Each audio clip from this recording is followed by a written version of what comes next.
Social മീഡിയയിൽ ഏറെ സജീവമായ താരമാണ് നടനും മോഡലും ബോഡി ബിൽഡറുമെല്ലാമായ ഷിയാസ് കരീം. ബിഗ് ബോസിൽ എത്തിയപ്പോൾ മുതലാണ് ഷിയാസിനെ പ്രേക്ഷകർ അടുത്തറിഞ്ഞത്. സ്റ്റാർ മാജിക്കിലെ സ്ഥിരം താരങ്ങളിൽ ഒരാളുമാണ്. ചുരുങ്ങിയ സമയം കൊണ്ടാണ് സ്വന്തം പ്രയത്നത്തിലൂടെ ഷിയാസ് തന്റെ സ്ഥാനം ലൈംലൈറ്റിൽ ഉറപ്പിച്ചത്. ആരുടെയും പിന്തുണയില്ലാതെ മോഡലിംഗ് രംഗത്തേക്ക് എത്തിയ പെരുമ്പാവുകാരൻ മിനി സ്ക്രീനിലും ബിഗ് സ്ക്രീനിലും ഇപ്പോൾ നിറഞ്ഞു നിൽക്കുകയാണ്. ബിഗ് ബോസിന് ശേഷം ഒട്ടനവധി ആരാധകരും ഷിയാസിനുണ്ട്. അതേസമയം കുറച്ച് നാളുകൾക്ക് മുൻപ് ഷിയാസ് ഒരു വിവാദത്തിൽ കുടുങ്ങിയിരുന്നു. വിവാഹ വാഗ്ദാനം നൽകി പീഡിപ്പിച്ചുവെന്ന കേസ് ഒരു സ്ത്രീ നൽകിയതാണ് വിവാദത്തിന് കാരണമായത്. ജിമ്മിൽ പരിശീലകയായ പടന്ന സ്വദേശിനിയായിരുന്നു ഷിയാസിനെതിരെ രംഗത്തെത്തിയത്. വിവാദവും കേസും നടക്കുന്ന സമയത്തായിരുന്നു ഷിയാസിന്റെ വിവാഹ നിശ്ചയവും നടന്നത്. രഹ്ന എന്ന പെൺകുട്ടിയുമായിട്ടായിരുന്നു വിവാഹ നിശ്ചയം നടന്നത്. അതിനുശേഷം ഷിയാസ് കേസിൽപ്പെട്ടപ്പോഴും രഹ്ന ഷിയാസിനൊപ്പം പിന്തുണ നൽകി ഉണ്ടായിരുന്നു. എന്നാൽ അടുത്തിടെയായി വിവാഹ നിശ്ചയത്തിന്റെ ചിത്രങ്ങളൊന്നും ഷിയാസിന്റെ സോഷ്യൽ മീഡിയ പേജിൽ കാണാനില്ല. അതോടെ വിവാഹം മുടങ്ങിയോ എന്ന സംശയമാണ് ആരാധകർക്ക്. +2 ഡിഗ്രി കഴിഞ്ഞവർക്ക് വേൾഡ്സ് ഫസ്റ്റ് AR/VR ക്ലാസ് റൂമിലൂടെ സ്മാർട്ട് ഫോൺ എഞ്ചിനീയർ ആവാം. കൂടുതൽ അറിയാൻ വിളിക്കൂ ബ്രിഡ്കോ ആൻഡ് ബ്രിഡ്കോ.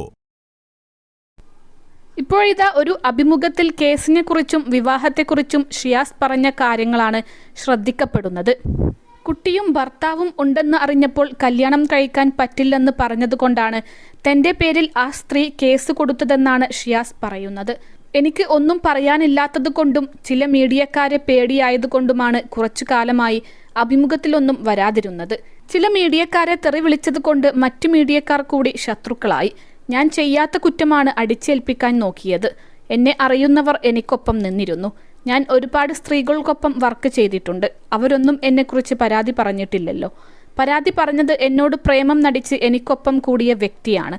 ആ സ്ത്രീയോട് എനിക്ക് യഥാർത്ഥ പ്രേമമായിരുന്നു. അവർ പ്രേമം നടിക്കുകയാണെന്ന് മനസ്സിലായി അത് നിരസിച്ചപ്പോൾ എനിക്കെതിരെ കൊണ്ടുപോയി കേസ് കൊടുത്തു. 3 വർഷം പല സ്ഥലങ്ങളിൽ കൊണ്ടുപോയി ഞാൻ അവരെ പീഡിപ്പിച്ചുവെന്നാണ് പരാതി. സ്ത്രീയോടായാലും പുരുഷനോടായാലും കംഫർട്ടായാൽ മാത്രമേ എനിക്ക് നന്നായി സംസാരിക്കാൻ പറ്റൂ. അല്ലാത്ത പക്ഷം പറ്റില്ല. ഞാൻ ദൈവവിശ്വാസിയാണ്. കേസിപ്പോൾ കോടതിയിലാണ്. അവർക്ക് തെളിവില്ല. മീഡിയക്കാരെ പേടിയായതുകൊണ്ടാണ് ചെന്നൈയിൽ വന്നിറങ്ങിയത്. അല്ലെങ്കിൽ കൊച്ചിയിൽ ഫ്ലൈറ്റ് ഇറങ്ങുമായിരുന്നു.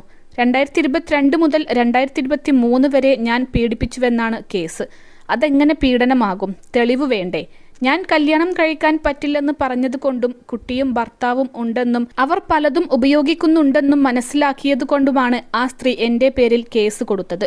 എൻ്റെ വിവാഹ നിശ്ചയം ആകുന്നതുവരെ അവർ കാത്തിരുന്നു. അത് മുടക്കുകയായിരുന്നു അവരുടെ ലക്ഷ്യം. സ്ത്രീകളോട് മത്സരിക്കാൻ ഞാൻ നിൽക്കാറില്ല. കാരണം അവർക്ക് പരിക്ക് അധികമായിരിക്കും. കർമ്മ എന്നൊരു സാധനമുണ്ട്. അത് കറങ്ങി തിരിഞ്ഞു വരും. ഇപ്പോൾ ഞാൻ ഹാപ്പിയാണ്. സിനിമ, ഉദ്ഘാടനങ്ങൾ, ഷോകൾ എല്ലാമായി പഴയ ഷിയാസിനെ പോലെ മുന്നോട്ടു പോകുന്നു. വിവാഹ നിശ്ചയം നടത്തിയ പെൺകുട്ടിയെ തന്നെ കല്യാണം കഴിക്കണമെന്ന് നിയമങ്ങളൊന്നുമില്ലല്ലോ. പക്ഷെ എൻ്റെ കല്യാണം ഉണ്ടാകും. നിശ്ചയിച്ച പെൺകുട്ടി റെഡിയാണെങ്കിൽ അവരെ വിവാഹം ചെയ്യും. അല്ലെങ്കിൽ മറ്റൊരു പെൺകുട്ടിയെ വിവാഹം ചെയ്യും. ചെമ്മീനിലെ പോലെ ബീച്ചിലൂടെ പാട്ടുപാടി നടക്കാൻ ഉദ്ദേശിക്കുന്നില്ല. എൻ്റെ പേഴ്സണൽ കാര്യങ്ങളിൽ ഇടപെടാൻ ആർക്കും അവകാശമില്ല. നമ്മൾ വിചാരിക്കുന്നത് പോലെ നമ്മുടെ ലൈഫ് മുന്നോട്ട് പോകണമെന്നില്ല, ഷിയാസ് കരീം പറഞ്ഞു.